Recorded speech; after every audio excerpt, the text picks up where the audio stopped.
जी हाँ, दुर्गा पूजा के मेले में आए हुए सभी भक्तजनों का न्यू राहुल डीजे हार्दिक स्वागत एवं अभिनंदन करता है और करता रहेगा।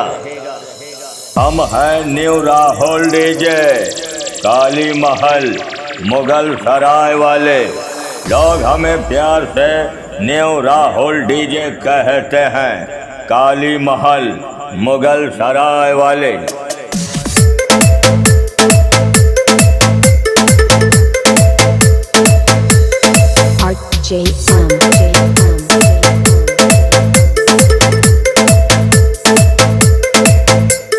बेटा हम सपेरा है सपेरा, हमसे ज्यादा 3-5 करबा ना, बीन के सहारे पे नहीं, अपने डीजे के धुन पे तोका अपने पिटारा में बंद कर लेब, दराऊ कंपटीशन ले भूल जाबे, समझा बेटवा।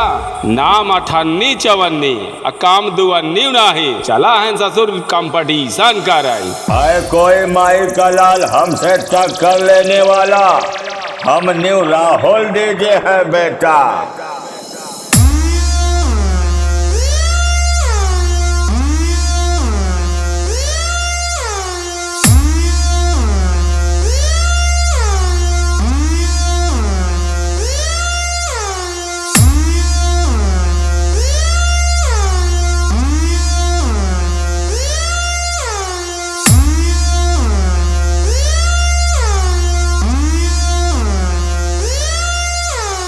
बेटवा का से कबूतर खा से खरगोश, और ये तना हम घमासान बजाओ कि हो जाबा ढेर। लोग हमें प्यार से न्यू राहुल डीजे कहते हैं।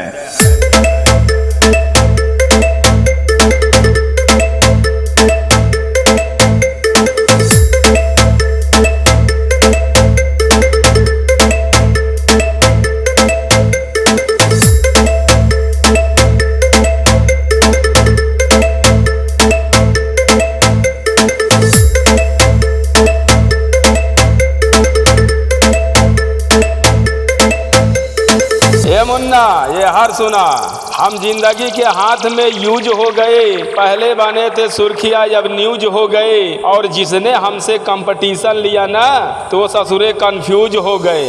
हम हैं न्यू राहुल डीजे, काली महल मुगल सराय वाले।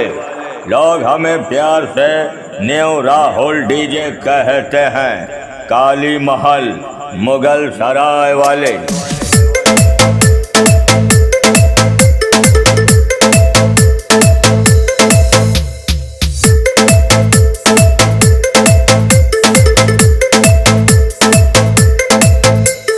कुछ लोगों का पिछवाड़ा जल गया मेरा डीजे देखकर। हाय कोई हमसे टक्कर लेने वाला, हम न्यू राहुल डीजे है बेटा।